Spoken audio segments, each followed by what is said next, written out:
to justice is emboldening impunity and leaving rural communities constantly bracing up for the next attack. Exactly. Katsina State, the home state of late former President Muhammadu Buhari, has remained one of the epicenter of Nigerian worsening banditry crisis. Of course, it has to be because Muhammadu Buhari personally sponsored the incoming of these terrorists from all West Africa. So why wouldn't he invade the hometown? Muhammadu Buhari personally sold out Katsina State to Fulanis in all West Africa. He said they should come. They will be given visa at the port of entry. He said it in national TV. And why is Amnesty International pretending as if they don't know? Why is the world pretending as if they don't know? Muhammadu Buhari opened the border and said all Fulani from West Africa should come in. We have seen their governors come to national TV to say that every Fulani is a Nigerian. Every Fulani man, they don't even care about your Nigeria. They are Fulani. Wherever they are Fulani. They are first of all Fulani before they are anything. And today they are looking for land. After El-Rufai and Muhammadu Buhari went and paid them and brought them in to come and remove Goodluck Jonathan. And you now want to, you are now confused. The earlier the world break up Nigeria and allow this late Muhammad Buhari with the spirit and the people he brought to remain in that northern part of Nigeria, the better for them. They can sort their problem out. Break up the country, allow them to sort their problem out. Why do you have to be bothering other people for the problem you created by yourself? Why? Over the past years, bandits have carried out hundreds of attacks targeting farmers, traders, school children, religious congregations. Despite multiple military operations and peace initiatives, the violent attack and killing have persisted, displacing thousands and crippling local economy. Security analysts say weak intelligence network, inadequate policing, and corruption within security agencies have made rural areas especially vulnerable. Amnesty International and other rights groups have reportedly argued Nigerian authorities to take decisive action, arguing that until justice is served and communities are protected, bandit attack killings will remain a recurring nightmare for citizens across the northern region of the country. And from what you see, does it look like it's going to stop? It is not going to stop. Not today, not tomorrow, not anytime soon. It is not going to stop. The atrocities against the innocent people will continue. The attack against the innocent citizens will continue. It doesn't matter the grammar that Amnesty International speak. It doesn't matter what they say. The truth remains the truth. If you care about Nigeria, support the state of Biafra. If you care about Nigeria, support the establishment of Biafra. Recognize Biafra. Once Biafra is recognized, Oduduwa will go their separate ways. Arewa will go their separate ways. Middle Belt will go. And people will now confidently grow in their own space, at their own speed, protect their own region, practice the religion they want, the system they want, without any interruption. Only that will bring peace. That is why we say we are presenting Biafra as a remedy. Not out of pride, not out of envy, not out of jealousy, not out of wickedness. We present Biafra as a remedy. That when Biafra becomes free, every indigenous person in Nigeria will be free. People can settle in their own area, protect their own boundaries, and be who they want to be. That is what we are asking for. Is that too much to ask? Is that too much of a request to make? I don't think it is too much. That is the normal thing that we are asking for. And I believe and hope by the special grace of Chukwu Okike that this zoo has ended and will never ever rise again. It will never rise again. I want us to hear this message from Lolo Nneka also. Let's hear the message coming from Lolo Nneka.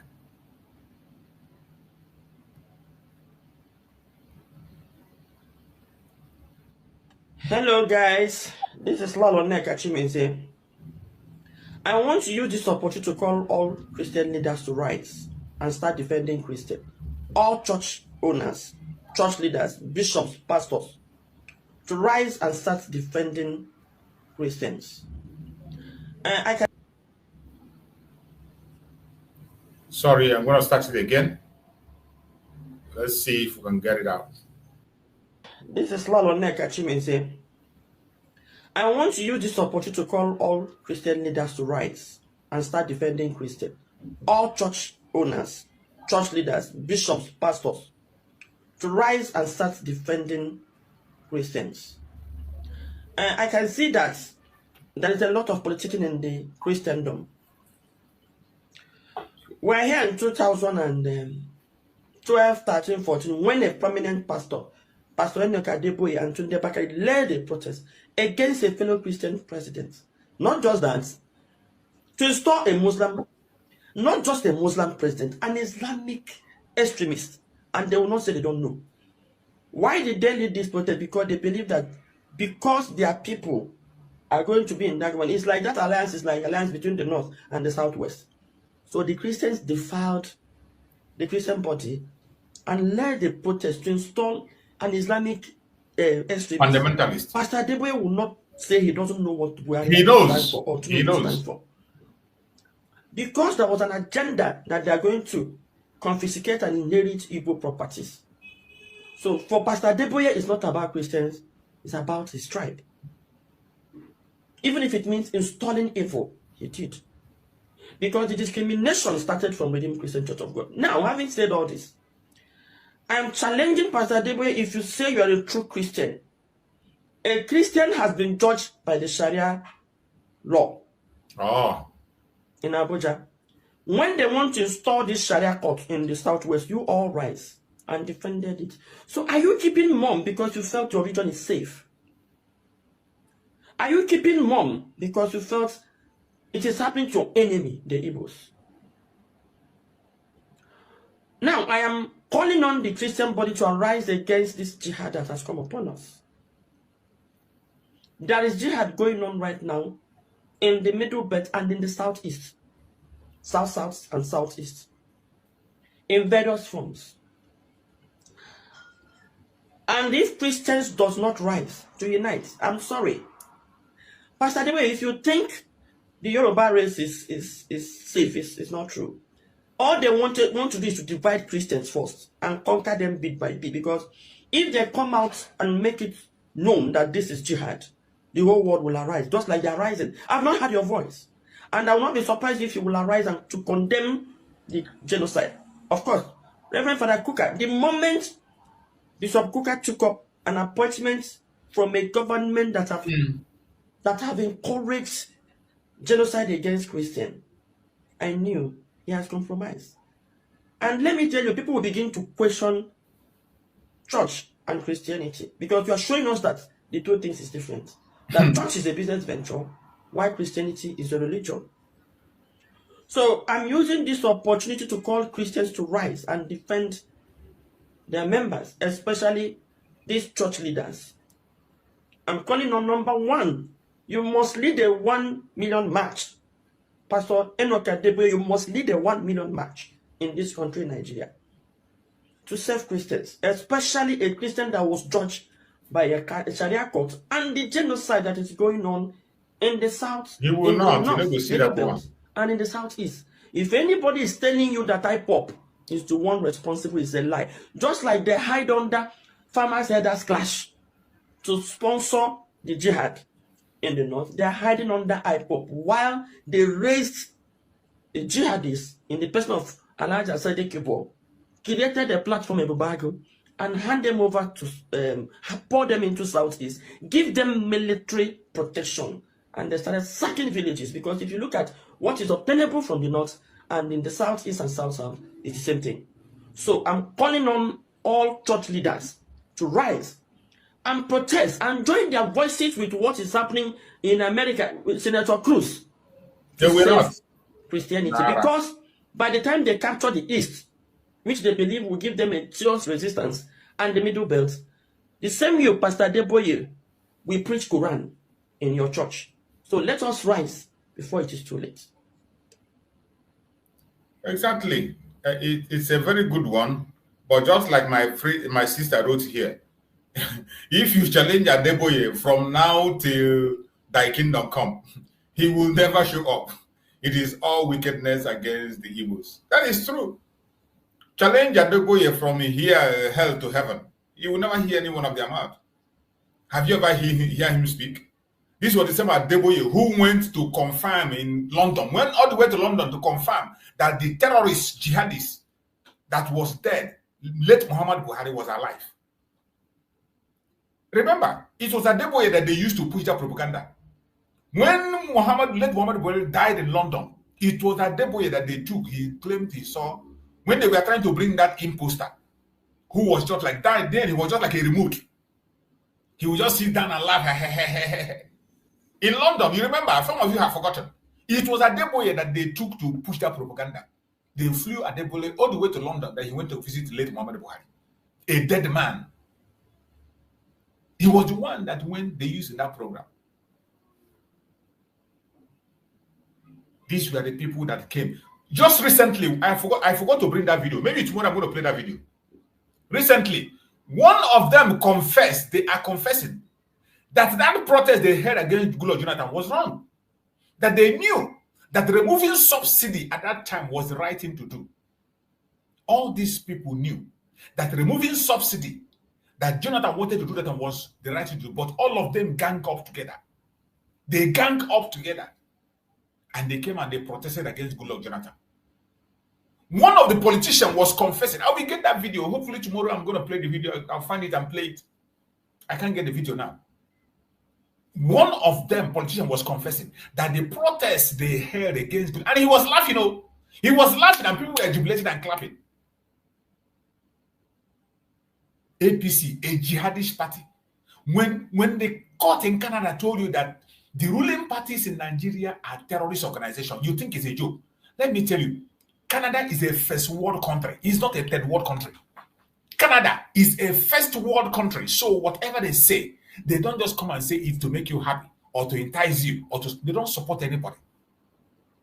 Before a Canadian high court will come out and say a word, before a Canadian judge will open their mouth and say anything, they have evidence.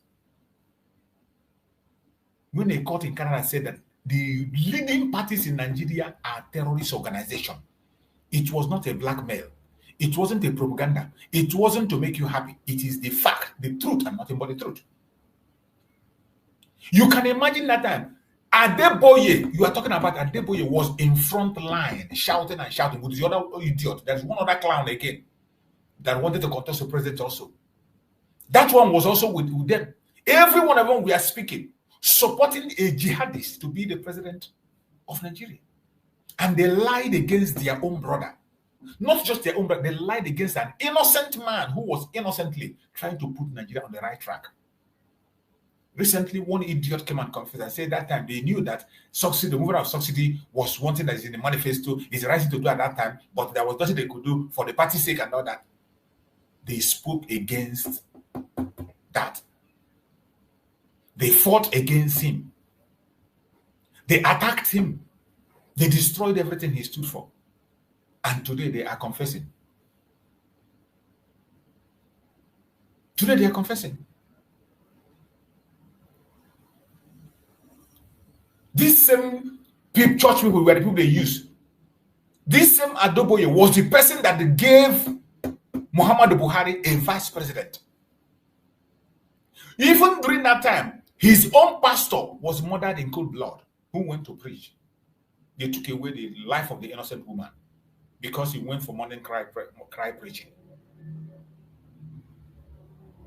All this while, they have been talking about this Christian genocide, Christian. Have you ever heard Adeboye speak about it? Have you ever heard Adeboye speak about it? But when the issue of tithe and offering was on, Adeboye was one of those who is always on the online talking about every Sunday preaching is tithe and offering. You must give tithe. At a point in time, he opened his mouth and said, if you don't pay tithe, you will not go to heaven. He opened his mouth, this same mouth he used to talk to me. He said, if you don't pay tithe, you go to heaven. Only when the pressure became so much, he came back and apologized. He said there are certain things he said before that were not right. He said that if you don't pay the tithe, you will not go to heaven, that it was wrong. You can imagine somebody of that caliber, somebody of that level, has not, since he has been a pastor till he got to that stage he was, he never knew. He never knew. He has not known that tithe does not have anything to do with going to heaven. Even people that are not pastors, ordinary Christians, know that tithe has nothing to do with going to heaven. But Adeboye doesn't know because he is serving mammon. Because he's serving mammon. Because he's serving God of money. Because his God is God of money. He could not be able to realize that your tithe has nothing to go with your going to heaven. He boldly gathered his pastors and he told them that if anybody that refused to pay tithe will not make heaven. It was only when the fire came up upon him, when pressure came and people began to speak from all angles, he came and confessed. Today, in the genocide of Christians who he has been extorting for years, the Christians that gave him the platform where he standing, the Christian that he had been extorted for long, what has he said about it? What has been his own contribution? He is the one that is dining in the corridor of power. He is dining with Tinubu and co. He is the one working with them. He called them on phone, speak with them.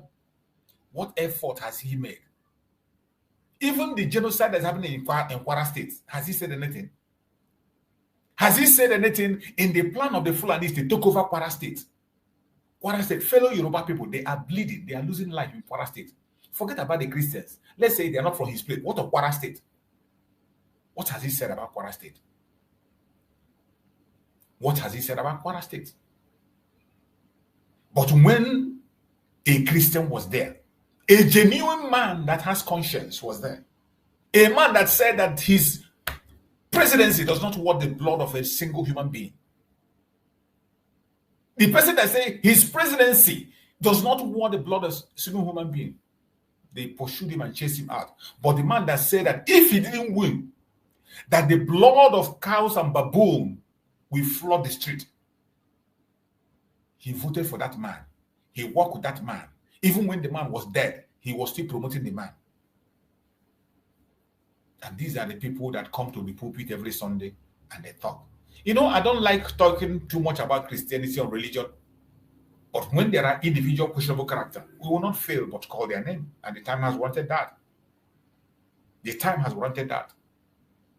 Because of the emotional blackmail that they are pushing against us. I have to mention that because of the topic we have today. The topic we have today have a lot to do with the churches, what they preach. They are the ones that the government is using to manipulate us emotionally, including us, those, especially Igbos. When you talk about all these big mega churches, 85% of their members are Igbos. The highest donors in those churches are Igbos. The highest tithe payers, they are Igbos. The highest congregation are Igbos. And they use that means that their church to manipulate you and tell you that you don't have to fight for freedom, even though they know that Christ himself, whom they follow, was a freedom fighter. Christ was a freedom fighter. He came to fight for freedom of humanity. He came to save humanity. He fought for freedom of humanity until the last day. But they will use their church to manipulate you. If you're an IPOB member, you are not a good Christian. If you are a human rights activist of Biafra, you are not a good Christian. They push that emotional blackmail. They use all these big names. They call themselves pastors, including the Biafran ones. Those ones that are, there are some of them that are Biafrans. Michael Konkwa and Co. and all of them. Have you ever heard their voice?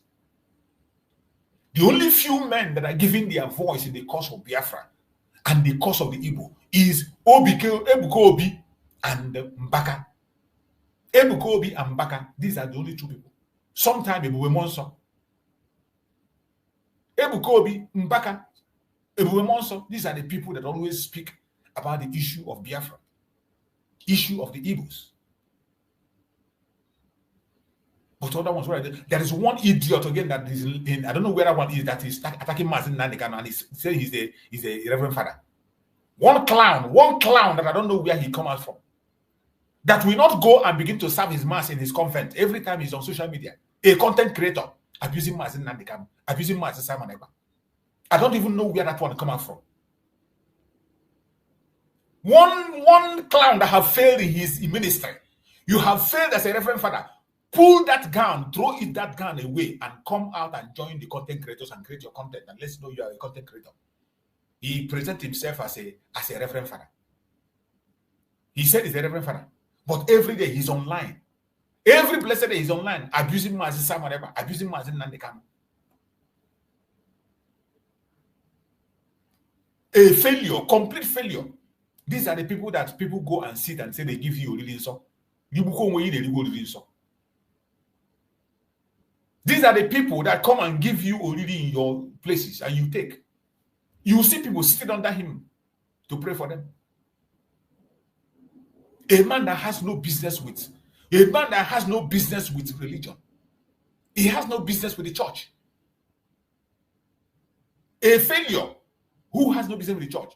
He joined there today. All he does is to castigate Mazin Nandekano, castigate Mazin Simon Ekpa, attack the Biafran cause. And he called himself a reverend father. He called himself a reverend father. I pray that Chukwu Okabiam will fight our battle and never allow us to lose. Every one of us should remember to have the confidence of Mazin Nandekano and Mazin Simon Ekpa. The composure of Mazin Nandekano and Mazin Simon Ekpa. The calmness of Mazin Nandekano and Mazin Simon Ekpa. The emotional confidence that they have. This is the time for us to be emotionally confident. Don't allow the content creators to drive your emotions. Don't allow the content creators to make you feel that your brother is your problem. No, we are not. More especially content creators that are not even Biafrans. People who don't know how you feel. They don't know what you are passing through.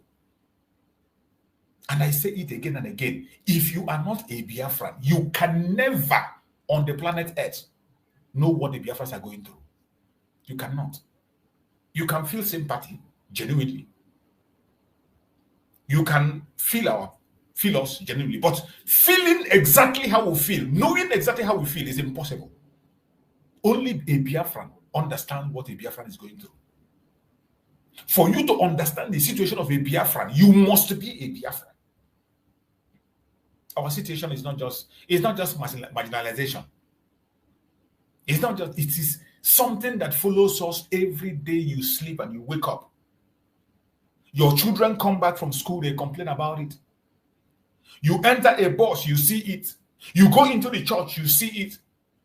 You go into your schools, you see it. You travel in the airport, you see it. Everywhere you are, as an Igbo man, you see the attack on your life on a daily basis. You need to fight for your life every blessed day.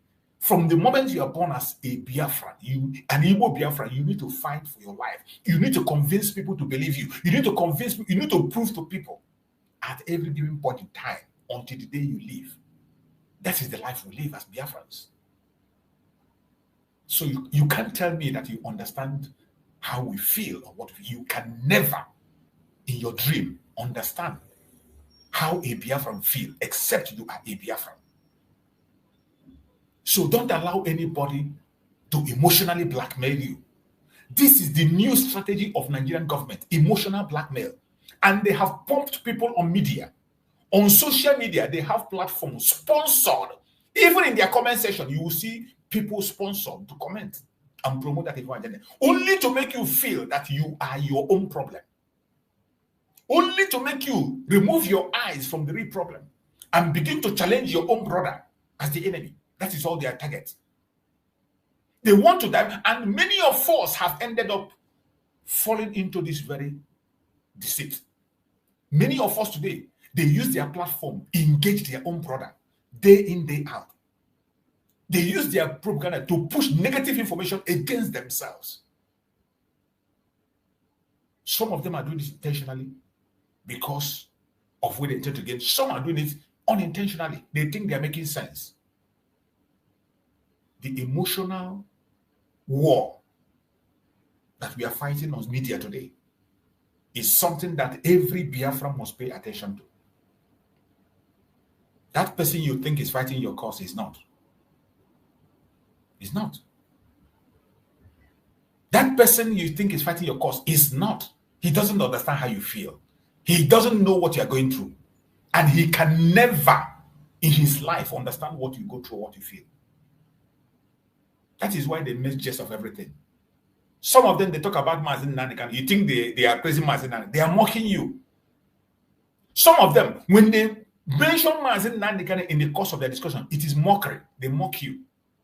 They only want to mock you and let you know that the man you trust as your leader, the only man you can present as your leader, he's in jail and cannot be released. It's a mockery. You think they are saying those things to favor? No, they are saying this as a mockery. It only takes you to go into your mind. Go into your mind. Be emotionally intelligent. Then you can be able to understand where they are coming from when they come, and you know where to stand and what to say. That is why this message is timely. Emotional intelligence, it is time. They can break our bones, not our mind. Don't allow them to break your mind. Do not, under any condition, never allow them to break your mind. Mazin Nandi Ogukano, unbroken confidence. Mazi Simon Eba, unbroken confidence. Borrow leaf from them. If there is nothing you can learn, borrow this confidence from them. Emotional war on Biafrans. It is going on every day. Today, they have employed many people on their conventional media, on the social media, everywhere. Look at the case of Mazin Nandikan. That case of Mazin Nandikan is a practical example. A country going against its own law. You see the video I played. Every single that video, Mazin Nandikan was explaining what Nigerian law says. Compare what Nigerian law says to what they are practicing. The law of Nigeria say that the Nigerian government or the courts has no jurisdiction to try the case of Mazin Nandikan. That any one of them that made an attempt to try Mazin Nandikan on their court is a terrorist. That is what their law says.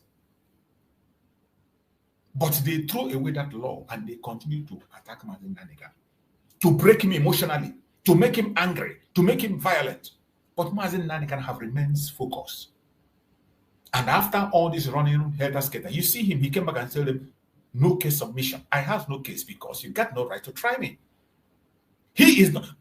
One thing people forget is that it is not just Mazin Nandikan saying, a Supreme Court in Nigeria said that Mazin Nandikan has no case to answer in Nigeria. That Nigerian government has no power to try the case of Mazin Nandikan. Went ahead, said that no court in Nigeria has the right to try case Mazin Nandikan until they solve the situation in the extraordinary rendition. You cannot stand on illegality and you'll be talking about legality. This is a fact established, even in their local law and international law. But yet, they ignore it. But go to their media. You can never see any media in Nigeria emphasizing on these issues. They will only tell you how it is governors that are holding Mazin Nandikan, how it is Igbo politicians that are holding Mazin Nandikan, how it is Igbo businessmen that are holding Mazin Nandikan, how is Igbo elite, and they forget. These people forgot that the file lies on the table of the presidency. The executive, that is where the paper lies. That is where it is. The executive. The legislatures have already legislated the law. They legislated the law and they passed it out. And the judiciary have interpreted the law. When they interpreted the law, they say, let him go. He has not committed any crime. It is left for the executive to implement the law. That is why people were protesting, telling Tinubu to implement the law. That is the job of the executive, implementation of the law. That is why the ball lies on his table, not on any other person. But go to many platforms, they use their conventional media and social media to shift the blame. They shift the blame and make you fight yourself. They shift the blame and make you. We know that there are people in our land that has interest, that are afraid of the person who has that. That is not, nobody needs to tell us, we don't need anybody to educate us about that. We do not need any education on that, we know. But the fact remains that the file lies with the executive to implement the law. The file, okay, will he now say, as you are destroying, as he's destroying building of people in Lagos State, so governors in the southeast will meet him, okay, stop destroying the building of buildings, so he will stop, right? He will stop. Or the governors will tell him, okay, don't apply for the next election, don't participate in the next election. Will he agree? So when they push this emotional blackmail against us, every Biafran should beware. Do not allow them to get you. Don't. It doesn't matter what they say. It doesn't matter what they do. Do not buy into it. Do not buy into it. I want us to listen to this very video. Let's hear what this brother has to say in this very video on VOP. Let us hear this very discussion they are having and hear what they have to say on this very studio. Brought Nnamdi Kanu to Nigeria for a case of terrorism. That is the issue at stake. The onus is on Nnamdi Kanu to now question his extraordinary rendition. These are two different things. Nnamdi Kanu ought to sue the federal government, but as of today, Nnamdi Kanu is not suing anybody. Rather, the federal government is suing Nnamdi Kanu for what he did or what he was alleged to have been done. The two of them are different. It is after this case has been adjudicated upon, then Nnamdi Kanu can now question why they had to kidnap him from Kenya. Barrister, wouldn't that be like medicine after death? No, it's not. But you can't mix up the two cases now. You are not challenging why you were brought from Kenya. You are not. Barrister, he did challenge it. That was why the court said you don't have the condition to try him. No, listen. He challenged it. The first thing that the federal government did was to bring him for trial over what? Terrorism. That is the issue at stake now. Nnamdi Kanu can no longer come and say, because you brought me extraordinarily through extraordinary means, therefore you have. On what ground? On what ground did the appeal court say that the High Court ab initio doesn't have local standard to try him? On what ground was that judgment given? Look at it. The judges that carried that decision in the appeal court, where are they now? Do you know that? No, Barrister. Forget where are they. On what ground did the appeal court give that judgment? Did the court grant Nnamdi a prayer that he didn't ask for? No, Nnamdi Kanu was mixing it up initially. When they brought those charges, remember the charges that was quashed in the appeal court, 15 count charges, is those things that the DSS brought against him. And it was quashed. Even when they got to the Supreme Court now told Nnamdi Kanu, sue the federal government. Enter a civil suit against the federal government for what they did to you. That was where they now brought up these charges against Nnamdi Kanu. So that is what we are talking about now. But so far, Nnamdi Kanu, I didn't hear where he has. You have not answered my question. I have answered you, but you don't understand. I'm asking you, on what ground did the appeal court say that, look, the High Court, because this man was brought in illegally, you don't have the local standard to try him. And I'm asking you, did the appeal court grant a prayer that Nnamdi didn't seek?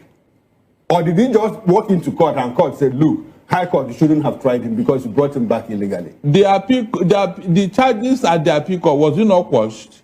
It was quashed. It was quashed. Is that not true?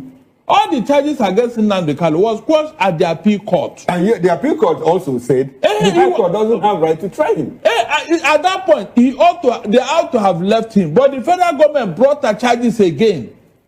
when the matter went to appeal, remember, he ought to have been let off the hook, but the federal government, in their own wisdom, brought another charge on Nnamdi Kanu. Okay. And that is where we are now. Okay, not on the previous charges. I mean, can't you see it? It had been washed already. For you to understand this argument and this explanation that this man was making, I want you to listen to Mazen Nnamdi Kanu again, what they did. Mazen Nnamdi Kanu won this case. All the charges were quashed, but they went and created another charges. This constant creation of charges, they amended it before. It was 16 charges, from 16 to 8, from 8 to 5, from 5 to nothing. They came back again. They brought 17 charges, from 17 charges to 4. All these things are waste of time and energy because they have nothing against Mazen Nnamdi Kanu. And for you to understand what this man was explaining, I want you to listen to what Mazen Nnamdi Kanu is going to say in this video. To discuss I had a discussion with them about how I'm going to defend myself. They removed it. I told them that no court in Nigeria has jurisdiction to try me. That is true. Because since this offense was committed in England, so they said, it's only a UK court that can give a Nigerian court the authority to proceed, isn't it? Yeah, based on that, they removed from based on that, they now amended the charge again. Did you hear that? When they brought their charges, Mazen Nnamdi Kanu put forward his defense and told them, made it clear to them that no court in Nigeria has the right to try him. Because in the charges they presented there, they say he committed a crime in London. So if he committed his crime in London, the only people that have the right to try him is the London court, or London court giving them the permission, which has not been given. So when they realized that Mazen Nnamdi Kanu knows what he's doing, he knows the law, they went back and re-amended the charges. It is important that you know where we are coming from. And when Mazen Nnamdi Kanu stood on his ground and said, no case submission, he didn't just say it because he wants to say. That's why I'm playing these two videos. These are old videos. Statements Mazen Nnamdi Kanu made at the beginning. That is still what he's making today. That's it. When you are standing on the truth, you don't need rocket science for you to remember. You don't need to anything. You don't need anybody to remind you. Even if you are sleeping or you're waking up, you will say the same thing. The only people that find it difficult to defend themselves are people who are lying. Because if you are lying, you lie today, tomorrow you need another lie to support the lie you lied before. Before you know it, you need 1,000 lies to sustain one lie that you have lied before. But when you are telling the truth, all you need is to wake up, go to the court and give your word. I want you to pay good attention to what transpired at the beginning that brought us to where we are today. When my lawyers came to see me, to discuss I had a discussion with them about how I'm going to defend myself. They removed it. I told them that no court in Nigeria has jurisdiction to try me. They removed that long because since this offense was committed in England, so they said, it's only a UK court that can give a Nigerian court the authority to proceed, isn't it? Yeah, based on that, they removed from London. Based on that, they now amended the charge again and removed London. Location of the broadcast. Location of the broadcast. Contrary to section 196? 174 of the Terrorism Prevention Act 2020. In violation of their own laws. In violation of their own laws. And you want me to stand trial under such circumstances? Is that possible? Nnamdi Kanu to stand trial where all these shenanigans are going on? It's not possible. The same thing he said, that is where Mazen Nnamdi Kanu started today. So when you hear Mazen Nnamdi Kanu enter no case submission, it is not just a joke. It's not just that he woke up, he didn't know, just like the one Ape Face Abati was trying to paint it in their studio. Ape Face, when he was talking about the case, Ape Face was saying that he's not sure if Mazen Nnamdi Kanu knows what he's doing. Maybe Mazen Nnamdi Kanu doesn't know the implication of what he's saying. Maybe these are the kind of things that their media push. This is the kind of information their media push. And that was why Mazen Nnamdi Kanu warned them. I want you to hear this. Mazen Nnamdi Kanu also reveal their violation of their own law. That alone destroys their case against Mazen Nnamdi Kanu. Or coming to try me is a terrorist. That's what their law says. As simple as that. Not me. As simple as that.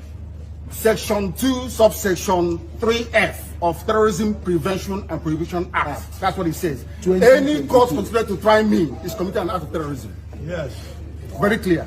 You cannot violate a treaty that Nigeria entered into and then come to try that very person is not done anywhere in the world. So you must be aware of that. So that is why there is all these ridiculous delays. That is what Supreme Court said. I did not jump bail. My home was invaded. They came to kill me and I survived. They came to Kenya to kidnap me, brought me back to this country and seeking to try me, which the law says cannot happen. You cannot violate a treaty that Nigeria entered into and then hope to stand on that illegality to conduct a trial. Is not done anywhere in the world. And it happened in my case. So you can see how they have, at every given opportunity, emotionally blackmailed Mazen Nnamdi Kanu. But the joy of it all is that in that emotional warfare against Mazen Nnamdi Kanu, he has remained calm. He has remained composed, and he has remained confident. In the midst of the emotional warfare on Mazen Nnamdi Kanu, even recently, the result on physical attack on Mazen Nnamdi Kanu is no longer emotional attack. Physical attack on Mazen Nnamdi Kanu. In the last court, when he went back to court, you see, they attacked him. In the midst of all this emotional war, Mazen Nnamdi Kanu remained calm, remain composed, remain confident. You that is watching this program, borrow leaf from Mazen Nnamdi Kanu. Borrow something from Mazen Nnamdi Kanu. You must remain calm. You must remain focused. And you must remain confident that Biafra is possible. It does not matter what you see. It doesn't matter what you hear. Don't allow them to drive you crazy. Don't allow them to make you speak in a manner that is unproductive. Don't allow them to speak against your own freedom. Don't allow them to make you fight your brother, your sister. Don't. Remain focused. The emotional warfare is real. It is real. It is not a joke. If you think it's a joke, think again. It is real. We must remain composed. We must remain focused. And we must maintain that standard, because our problem have reached elastic limits. It is either they let us go or everything will crash. That is where we are today. This message today is very, very important. That when you listen to it, don't keep it to yourself. Share it and make sure that someone else gets this message. It is very, very important. As we are rounding up on this program, this very morning, we are going to come back again in the evening to continue to educate Biafrans, to continue to make revelations on issues that concern us. But as we round up, wherever you are watching me from, either you are watching this program for Biafra land, you're watching me from Asia, from Europe, from America, from Australia, from Canada, from New Zealand, from Israel, from China, Russia, you're watching us from Palestine, you're watching us from Ukraine, wherever you are watching us from, brothers and sisters, this is the truth. If they can't defeat us emotionally, they can't defeat us at all. Did you hear me? If they can't defeat us emotionally, they cannot defeat us at all. Our strength is not in weapons. It's in our unity, intelligence, and emotional balance. Our strength is in our strength is not in weapons. It's in our unity, intelligence, and emotional balance. Our leader, Mazi Nnamdi Kanu, showed us the way. Our supreme leader, Mazi Nnamdi Kanu, has shown us the way.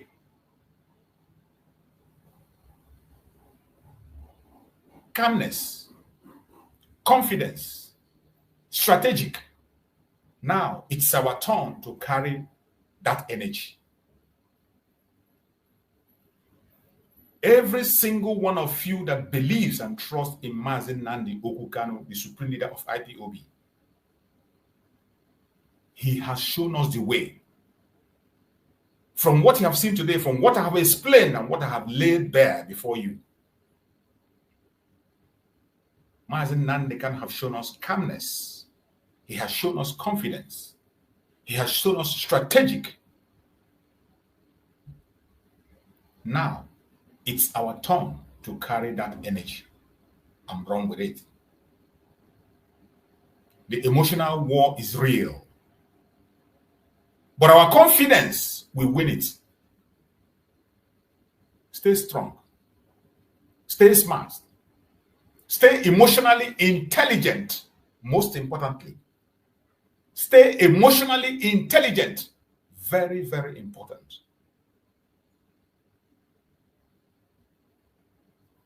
This is the Biafran spirit. Unbroken, unstoppable, and awake.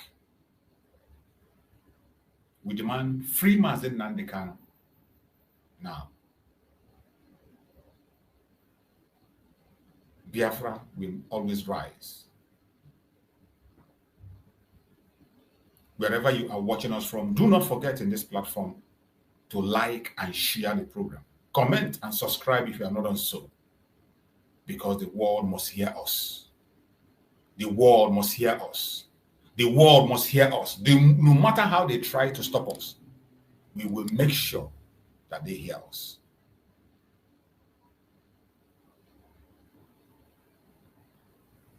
I want you to know, wherever you are,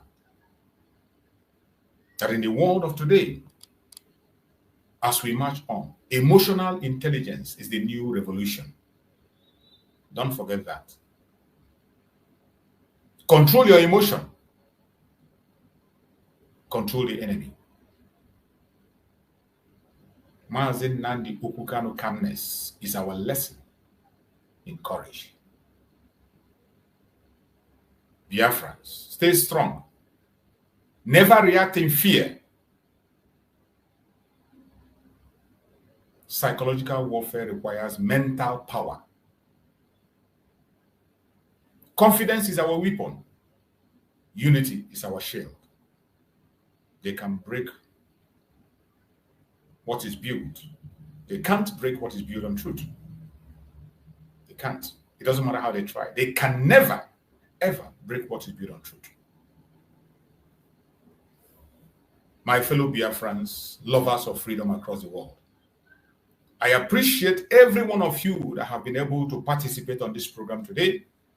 Everyone that is on the comment section supporting in one way or the other, may Chukwu Okike Abiyama continue to guide and protect every one of you. I thank you all for being part of this program. Please, if you have not shared this program, you are not doing yourself any good. Your sharing the program is not just for me, it is for the cause of Biafra. I have done my part, and my own part is to come on here and speak the truth that the world may hear. Call the attention of the international communities as much as I can. Sharing of the message is in your hand. Share it in all your social media network, your Twitter handle, your Facebook, your YouTube channel, everywhere you can. Cut it out and share. It is time for us to prepare. The battle is not easy, but we're going to win. May Chukwu Okike Abiyama continue to guide and protect every single Biafran that is on this platform.